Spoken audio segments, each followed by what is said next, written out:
이제 오늘부터는 누가복음의 새로운 단락이 시작이 됩니다. 보통은 이제 장에서 바뀌는데 여기서는 이제 절에서 바뀌죠. 일명 예루살렘으로의 여행입니다. 여행을 좋아하실지 모르겠는데요. 또 여행 중에는 되게 설레이는 여행이 있잖아요.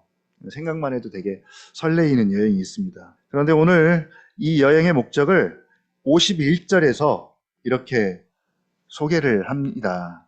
같이 한번 읽어보죠. 51절 시작. 예수께서 승천하실 기약이 차감해 예루살렘을 향하여 올라가기로 굳게 결심하시고, 승천하실 기약이 찼대요. 이미 자신의 죽음을 두 차례 예고하신 바가 있습니다. 바로 그 죽음과 고난을 성취하기 위해서인데 그걸 승천이라고 표현을 하고 있습니다. 우리는 죽음과 부활과 승천을 하나로 보기 때문에 이 승천이라는 표현을 쓰면 예수님의 고난과 죽음과 부활을 함께 하나로 연결해서 생각할 수가 있습니다. 그런데 지금 가려고 하는 이 여행이 표면상으로는 승천이지만 먼저 기다리고 있는 것은 죽음과 고난과 조롱과 채찍질과 찔림과 이런 것들이 먼저죠. 그것들이 지금 예수님을 기다리고 있고요. 예수님은 그것을 향해 나아가는데 이걸 지금 여행이라고 표현을 하는 거죠. 한마디로 고난의 잔인데 그래서 어쩌면 좀 피하고 싶은 잔입니다. 그럼에도 불구하고 이것이 하나님 아버지의 뜻이고 또 인류를 향한 유일한 하나님의 구원의 방식이기 때문에 예수님은 예루살렘을 향하여 올라가기로 굳게 결심하십니다. 가끔 예수님도 그렇고 성경의 인물들을 보면 되게 아무 꺼리낌 없이 그냥 기계적으로 어떤 것들을 좀 받아들이고 순응하는 것처럼 보일 때가 있습니다. 지금도 승천하실 때가 차서 예루살렘으로의 그 여행하는 길을 떠나고 또 그것을 여행길이라고 소개를 했지만 사실은 이게 무슨 관광을 가는 것도 아니고 험한 고난의 길이고 십자가의 길인데 이게 그냥 마냥 즐겁겠냐는 거죠. 그래서 예수님도 틈나는 대로 기도하시면서 자신이 가야 할 길을 준비하시고 지금도 굳게 결심을 하는데 어떻게 이런 결심을 쉽게 고민 없어 보이도록 할 수 있을까요? 바울도 3차 전도 여행을 마치고 예루살렘으로 가려고 할 때 많은 사람들이 죽음을 기다리니까 가지 말라고 만류했잖아요. 심지어 꿈도 꾸고 그래서 못 가도록 제자들이 막았습니다. 그러나 바울은 뿌리치고 가죠. 죽을 걸 알면서도. 이게 무슨 의지만으로는 되는 것은 아닌 것 같아요. 철저하게 하나님 아버지와 관계에서 나오는 그 사랑, 그 은혜, 그 하나됨이 이런 선택을 충분히 가능하게 하는 것 같습니다. 사랑의 깊이와 충만함과 그 아버지와의 하나됨의 깊이가 다른 모든 고난과 고통을 이기게 하는 거죠. 바울도 하나님의 충만한 사랑과 은혜가 그를 압도하고 지배하니까 죽음이 눈앞에 있어도 심지어 고난이어도 결핍이어도 궁핍이어도 배고픔이어도 배부름이어도 이런 것들로부터 되게 자유로웠던 것 같아요. 그렇다고 감각이 없거나 정서적으로 뭔가를 못 느끼는 것도 아닌데 그 사랑과 은혜의 충만한 감정과 정서가 오히려 그를 지배하기 때문에 다른 것들을 되게 사소하고 가볍게 만드는 것이죠. 자, 오늘 이런 목적을 가지고 이제 예수님께서 예루살렘을 향하여 올라가기로 굳게 결심을 하십니다. 그리고 실제로 이제 갈릴리를 떠나서 예루살렘으로 올라가기 시작합니다. 자, 그에 반하여 예수님에 반하여 누가는 또 제자들의 모습을 외면할 수가 없죠. 지금은 제자들을 집중적으로 훈련하시는 과정이기 때문에 제자들의 반응을 계속 기록을 하고 있습니다. 그런데 어떻게 보면 뭐예요, 이게? 치부를 드러내는 거죠. 제자들의 연약함들을 지금 계속 드러내고 기록을 합니다. 49절부터 50절에 이제는 요한이 등장해요. 그동안은 베드로가 주로 이제 그 역할을 감당했는데 요한이 등장을 합니다. 두 번 등장합니다. 한동안은 베드로 중심의 제자도를 보여줬다면 갑자기 요한이 등장하는데 요한의 별명이 우레의 아들이죠. 우레의 아들. 아주 성질머리가 되게 불같았던 것 같아요. 우레의 아들이라고 이렇게 소개합니다. 자, 우리 지난주에 제자들 사이에 누가 크냐는 싸움이 있었고요. 그걸 아시고 예수님은 하나님 나라에서 가장 작은 그가 큰 자라고 그렇게 말씀을 하셨는데 예수님의 이 말씀이 당장은 씨가 안 먹혀요. 씨가 안 먹히고요. 여전히 이 누가 크냐의 불씨는 살아남아서 제자들의 그 속에 있는 욕망을 막 불태우고 있었습니다. 그런 제자들을 향한 제자도에 대한 두 번째 시간입니다. 그래서 오늘 제목은 따름의 제자도인데 따름의 제자도라고 제목을 정했는데 오늘 세 사람이 등장해요.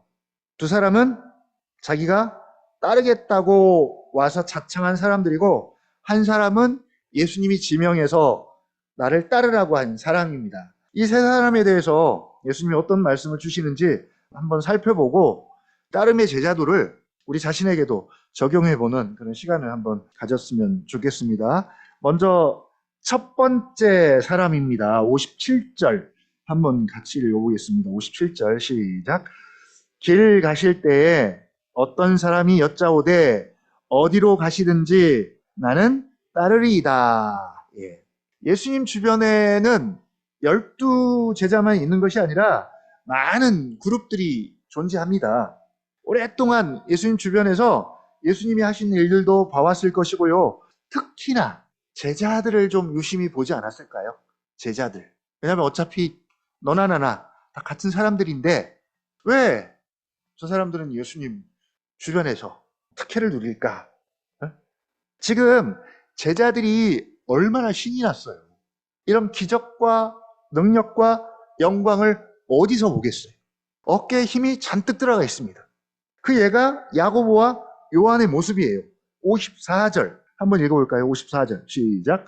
제자 야고보와 요한이 이를 보고 이르되 주여 우리가 불을 명하여 하늘로부터 내려 저들을 멸하라 하기를 원하시나이까? 마치 엘리야 시대에 엘리야가 사마리아 왕이 보낸 신하들을 불로 태워버리죠.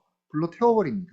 그리고 9장 1절부터 6절에는 예수님이 귀신을 제어하는 권세와 병 고치는 능력을 주셨고 이 맛을 알더니 지금 아무데나 가져다가 적용을 하는 거죠. 근데 이미 믿음 없음으로 귀신을 내어 쫓는데 실패한 적이 있어서 그리고 야단을 맞았습니다. 이 믿음이 없고 패역한 세대여라고 예수님으로부터 책망도 들었는데 근데 이번에는 뭔가 제대로 한번 보여줄 요량으로 자신 있게 나선 것 같아요. 그래서 진짜 하늘로부터 불을 명해서 이 마을을 다 태워버릴까요? 예수님에게 이렇게 묻습니다. 약간 겉멋이 잔뜩 들어간 야고보와 요한처럼 그렇게 보여요. 갈릴리 어부 출신들이 이런 예수님과 함께 다니면서 마치 신분 상승이라도 한 것처럼 다니는 모습이 너무 보기 좋게 보였던지 한 사람이 자청해서 어디로 가든지 나는 따르리이다 라고 제자가 되겠습니다 라고 자청합니다. 그런데 어디로 가시든지 나는 따르겠습니다 라는 것이 정말 소돔 같은 거리에도 사랑 안고 찾아가고 아골골짝 빈들에도 복음 들고 찾아가고 멸시천대 십자가는 내가 지고 가겠습니다 라는 마음으로 어디로 가시든지 나는 따르리이다 라고 했으면 좋은데 그게 아닌 것 같아요. 이에 대한 예수님의 반응입니다. 58절이요. 시작. 예수께서 이르시되 여우도 굴이 있고 공중의 새도 집이 있으되 인자는 머리 둘 곳이 없도다 하시고 기본적으로 예수님의 대답은 그 사람의 마음을 꿰뚫어 보시고 주시는 말씀들입니다. 그러니까 47절에서도 이미 제자들이 그 마음에 변론하는 것을 아시고 말씀하신 것처럼 오늘 이 말씀도 58절도 마찬가지입니다. 예수님은 왜 이 사람이 어디로 가시든지 나는 따르리이다 라고 무슨 목적으로 말했는지 그 숨겨진 의도를 다 알고 계시는 거죠. 그건 우리도 마찬가지인 것 같아요. 우리가 기도하기 전에 혹은 뭘 하기 전에 우리의 의도를 잘 아십니다. 어떤 목적으로 구하는지. 그러면서 주시는 말씀이 갑자기 여우도 굴이 있고 공중의 새도 집이 있대요. 이런 미물도 기본적인 안식처가 있고 의식주 문제가 해결되는데 인자는 머리 둘 곳이 없도다. 예. 나름 따름에는 최소한의 그런 의식주조차도 기대할 수 없고 확신할 수 없고 보장받을 수 없다입니다. 적어도 나를 따름에는. 네가 나를 따른다고 하는데 나를 따름에는 최소한의 그런 의식주조차도 기대할 수 없고 확신할 수 없고 보장할 수 없다라는 말씀이죠.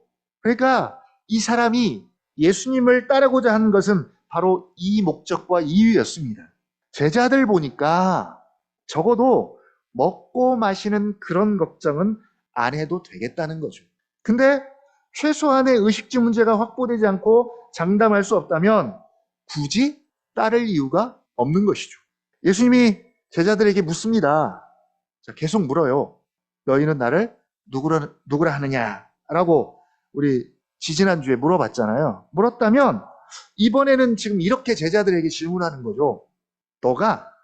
너희들이 나를 따르는 이유가 뭐냐? 나를 따름의 목적이 뭐냐? 여전히 크고자 하느냐? 사람들이 원하는 그 높은 자리와 명예와 칭송을 받고자 하느냐? 그런 것이라면 인자는 머리 둘 곳이 없도다 라고 제자들에게 이야기하는 것과 같습니다. 그러니까 지금 역으로 제자들에게 질문하고 있는 장면입니다. 그리고 제자들은 이 질문에 대해서 답을 해야 되는 거죠.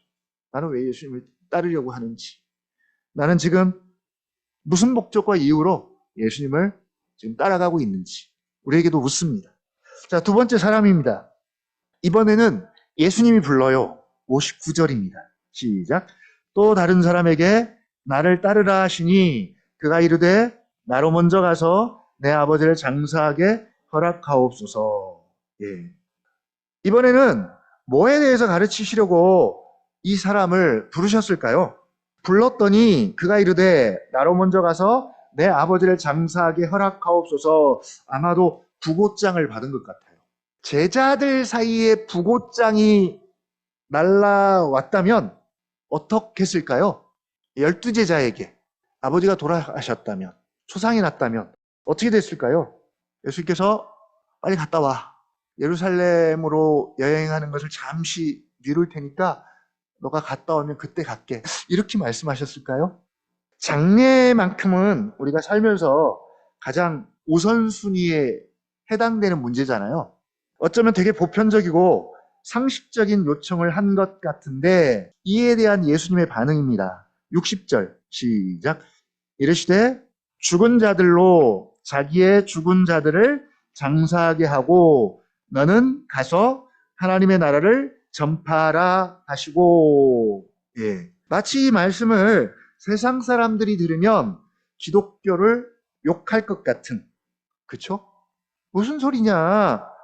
남도 아니고 남의 아버지 같으면 괜찮은데 당연히 자기 아버지를 먼저 장사 지내는 것이 먼저고 우선이지. 어? 그냥 속된 말로 니네는 애비애미도 없냐? 이렇게 말하지 않겠어요? 그렇게 할지도 모르겠습니다. 지금 예수님은 뭘 말하고자 하냐면 우선성입니다. 우선성. 그 어떤 것도 멈추게 할 수 없는 어떤 것이 있다는 것입니다. 지금 이것을 당장 예수님에게 적용한다면 승천하실 기약이 차서 예루살렘을 향해 가시는데 이 길을 멈출 수 있는 것은 아무것도 없다. 심지어 아버지를 장례 치르는 일도 이 일을 멈추게 하고 미루게 할 수는 없다는 것이. 만약 제자들 가운데 부고가 생기면 장례 치르고 와서 여행을 떠나야 할까요? 바로 우선성입니다. 우선성. 소리문답 1번에서 말하는 첫째 되는 목적 혹은 제일 되는 목적. 첫째가 뭐냐? 우선할 만한 가치 있는 것이 뭐냐? 라는 질문이기도 합니다. 이제 여기서 제자라면 변화가 있어야 하는데, 그쵸? 제자라면 이제 변화가 나타나야 합니다. 시각과 관점의 변화가 일어나야 합니다. 가져야죠. 예수님을 안 믿는 사람들에게도 제일 되는, 첫째 되는 목적이 분명히 있습니다. 그들에게도 먼저 되는, 중요하게 여기는 것, 우선할 만한 가치가 있는 것이 있습니다. 근데 그게 한 사람만이 아니라 대다수의 사람들이 그렇게 생각하고 그렇게 사니까 이걸 보편적이다라고 이야기하고요. 혹은 대중적이라고 이야기하고요. 성경은 그걸 시대 정신이라고 이제 이야기합니다. 그리고 그 시대 정신에 대해서는 뭐라고 말한다고요? 로마서 12장 2절? 본받지 말라. 본받지 말라. 그들에게 가장 첫째 되는 목적, 가장 우선시하는 것들이 있죠. 반대로 그리스도인들, 제자들, 하나님 나라에 들어온 자들에게도 그렇게 첫째 되는, 우선되는 것들이 있습니다. 예수님이 제자들에게 뭐라고 하냐면 너희는 먼저 뭘 구하라고요? 그의 나라와 그의 의를 먼저 생각하고 구하라 라고 말씀을 하시죠. 이것도 같은 문제잖아요. 우선성. 제자가 되었다면 이런 시각과 관점의 변화가 있어야 한다는 것이죠. 자, 그걸 장사 지냄을 통해서 지금 가르치고 있는데 그것도 남의 아버지가 아니고 자기 아버지입니다. 자기 아버지. 자기 아버지 장례보다 앞서는 게 있을까요? 앞설 만한 게? 그러면 자기 아버지 장사도 지내지 말라는 이야기인가요? 그래서 주님은 이걸 이렇게 표현을 했습니다. 죽은 자들로, 자기의 죽은 자들을 장사하게 하고, 무슨 의미냐면 죽은 자들은 예수님 없는, 예수 안에 없는 자들을 말합니다. 비그리스도인들이겠죠. 영적으로 죽은 자들입니다. 세상 사람들이에요. 그들에게 가장 중요한 것, 우선시되고 먼저 되는 것은 바로 장례예요. 장례. 아버지의 죽음. 그것을 장례를 치르는 일이죠. 죽은 자를 장사 지내는 일입니다. 그러나 너는요. 너는 누굽니까? 제자. 그리스도인, 하나님 나라의 백성입니다. 이 사람들에게 가장 긴급하고 우선시되고 중요한 건 뭐냐? 하나님 나라를 전파하는 것이라는 것이죠. 죽은 자를 장사 지내는 것은 죽은 자들에게나 가장 우선시되고 긴급한 일이지 제자들, 그리스도인들, 하나님 나라의 백성에게는 하나님 나라가 가장 우선시된다는 거죠. 그래서 너는 하나님 나라를 전파하라. 하나님 나라다 라고 말하는 것이죠. 그러니까 이 말씀이 극단적으로 아버지 장사도 내팽개치고 복음을 전하라가 아니라 예수님을 따르는 제자라면 첫째 되는 목적이라든지 가장 우선시 되어야 할 우선성이라든지 또 가장 중요한 가치를 가진 것이 뭔지에 대해서 이런 시각과 관점들의 변화가 있어야 한다는 것입니다. 이제 거기다가 한 가지 더 추가하면 하나님 나라의 우선성과 더불어서 절대성이죠. 절대성. 세상에 있는 것들에는 절대적 혹은 절대성을 붙이면 안 되죠. 근데 우리가 살다 보면 되게 일상 가운데 어떤 절대적인 것들을 이렇게 하나씩 만들더라고요. 근데 만들면 만들수록 그게 우리를 되게 실족하게 합니다. 하나님을 세상 사람들도 그렇지만 우리도 마찬가지인 것 같아요. 우리도 신앙생활 하면서 하나님을 사랑하는 방식 가운데 되게 어떤 것들에 좀 절대성을 부여할 때가 종종 있는 것 같아요. 그러면 반드시 문제가 생기는 거죠. 절대성을 붙일 수 있는 것은 오직 삼위 하나님과 하나님으로부터 나오는 것들입니다.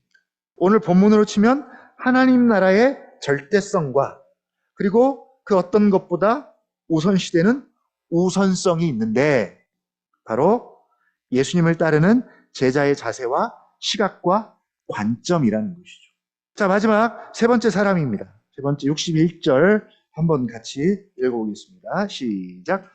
또 다른 사람이 이르되 주여 내가 주를 따르겠나이다마는 나로 먼저 내 가족을 작별하게 허락하소서. 이번에도 먼저 자원합니다. 이렇게 자원해서 제자가 되겠다면 두 손 들고 환영을 해야 하는데 오히려 예수님이 장애물을 놓으세요. 주를 따르겠다고 자원합니다. 단 조건이 있어요. 나로 먼저 내 가족을 작별하게 허락하옵소서. 자, 어떻습니까? 타당한 이유가 되지 않나요? 되게 상식적으로 맞습니다. 우리의 정서와 맞는 것 같아요. 그런데 62절에 보니까 예수님께서 그냥 초를 치세요. 초를 치세요. 한번 읽어볼까요? 시작. 예수께서 이르시되 손에 쟁기를 잡고 뒤를 돌아보는 자는 하나님의 나라에 합당하지 아니하니라 하시니라. 예. 성경에는 그 사람들의 속마음이나 그 사람의 성향에 대한 설명은 기록하지 않아요. 그러나 기본적으로 예수님은 그들의 마음을 아십니다. 그래서 그들의 숨은 마음과 의도를 말씀을 통해서 드러내는 것이죠. 자, 이 사람이 가족 이야기를 꺼냈다는 것은 가족에 대한 애착이 많은 거죠. 맞습니다.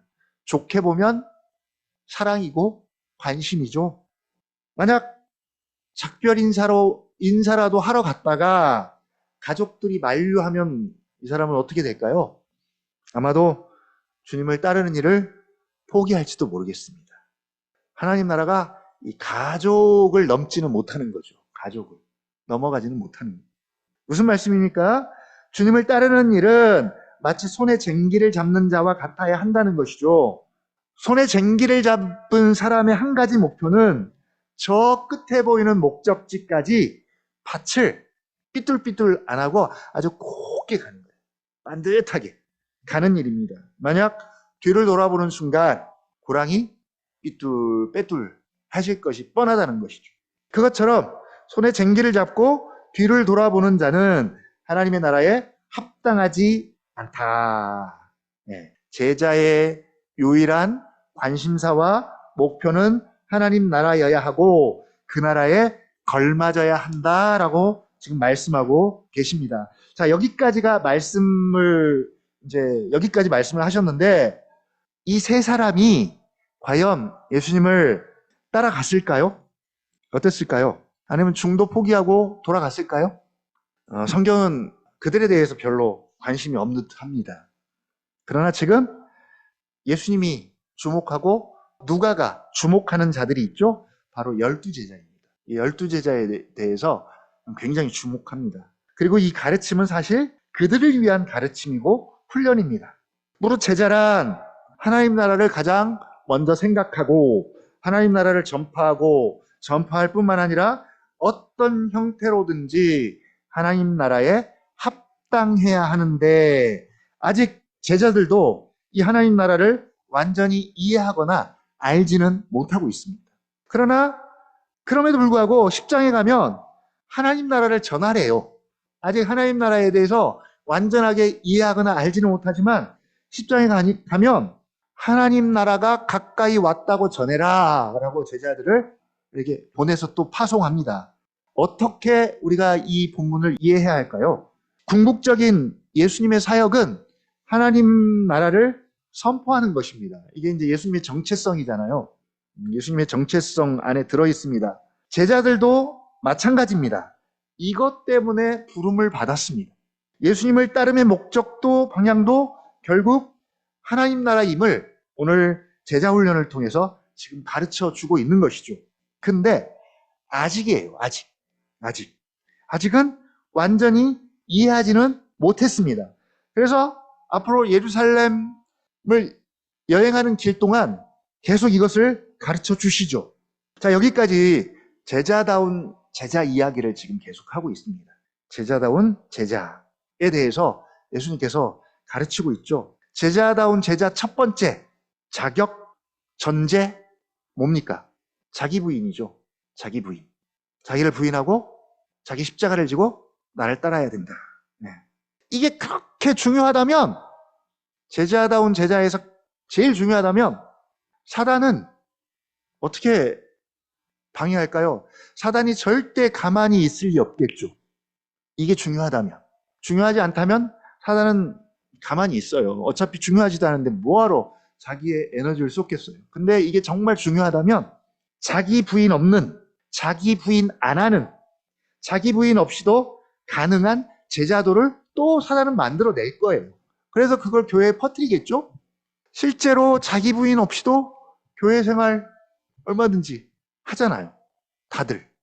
사단은 중요한 것을 왜곡하고 뒤틀고 가짜를 만들어내지 별로 중요하지도 않는 것, 이래도 되고 저래도 되는 것에는 사단도 신경을 전혀 쓰지 않습니다. 사단이 굳이 다이소에서 살 수 있는 것 가지고 뭐 가짜를 만들겠어요? 그럴 일은 없습니다. 바로 자기 부인 같은 건 제자다운 제자도의 핵심입니다. 이 자기 부인이 어떻게 드러나냐면 가난한 마음으로 드러나겠죠? 자기 부인 없이는 절대로 가난한 마음이 될 수도 없고, 또 가난하지 않으면 뭐예요? 은혜, 긍휼과 자비를 구할 수도 없고, 예수님을 찾지도 않을 거고 구할 수도 없습니다. 자기 부인은 필연적으로 가난한 마음으로 드러나고요. 이 가난한 마음은 우리를 더 겸손하게 만들어서 우리가 정말 내가 예수님의 것으로 채워지기를 소원할 것이며, 궁극적으로는 예수님을 닮고자 하는 마음으로 나아가게 할 겁니다. 그래서 이 자기 부인은 이건 가장 기본이고 가장 핵심이고 가장 중요합니다. 이제 여기서부터 출발을 해야 되겠죠. 제자다운 제자로 세워지기 위해서 두 번째가 필요합니다. 오늘 제자 훈련을 한 이유죠. 바로 하나님 나라입니다. 두 번째, 하나님 나라. 제자에게 하나님 나라가 어떤 위치에 있고 얼마나 시급하고 중요한지를 가르쳐주고 있는데, 이 제자다운 제자가 되는 것이 기능적인 제자가 되는 것이라면, 아마 그렇게 되려면 저희 언양나무 교회도 무슨 훈련을 해야 되냐면 전도 폭발 훈련, 혹시 받아보신 적 있나요? 전도 폭발 훈련, 아니면 뭐 고구마 전도법 같은 것들, 이런 훈련을 받아야 되는데, 하나님 나라를 더 이해하고 하나님 나라를 살고 또 하나님 나라를 누리고, 이 하나님 나라가 내 삶의 구석구석에 녹아 들어야 되는 거죠. 녹아야 됩니다. 가정을 세우는 것도, 혹은 뭐 직장을 구하는 것도, 또 결혼을 하는 것도 다 뭐예요? 하나님 나라의 관점에서 생각하는 거죠. 접근하는 거죠. 직장 생활하는 것도, 교회 생활도 다 하나님 나라의 관점과 시각으로 이해하고 적용하고 그렇게 살려고 하는 겁니다. 그래서 이렇게 말할 수 있으면 최고 같아요. 하루하루가 하나님 나라입니다. 하루하루가 하나님 나라입니다. 하루하루가 지옥이 아니라 하루하루가 하나님 나라입니다. 여기가 천국입니다. 여기가 하나님 나라입니다. 라고 말하는 것이죠. 여기가 어디입니까? 여기가. 우리 가정이, 혹은 우리 교회가.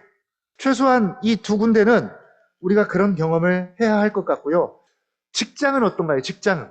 이건 뭐 나만 있는 곳이 아니기 때문에 어려울 수도 있겠지만, 이제는 제자 훈련의 가장 궁극적인 주제, 하나님 나라가 등장하기 시작을 해요. 이제부터는 하나님 나라 진도에 맞춰서 이 싸움을 해야 할 것 같습니다. 물론 자기 부인은 기본적으로 우리가 깔고 가야 될 것 같고요. 여기다가 하나님 나라의 시각과 관점을 갖고, 그 다음은 하나님 나라를 실제로 사는 것. 그 다음에 증거하는 것. 그리고 세우는 일에 우리가 함께 할 수 있었으면 좋겠습니다. 이 시간, 이 말씀 기억하면서 이제 두 가지를 우리가 기억했으면 좋겠습니다. 제자다운 제자, 첫 번째는 자기 부인, 두 번째는 하나님 나라입니다. 이 두 가지를 가지고 정말 제자다운 제자로 우리가 함께 세워나가기를 위해서 함께 잠깐 기도하는 시간 가졌으면 좋겠습니다.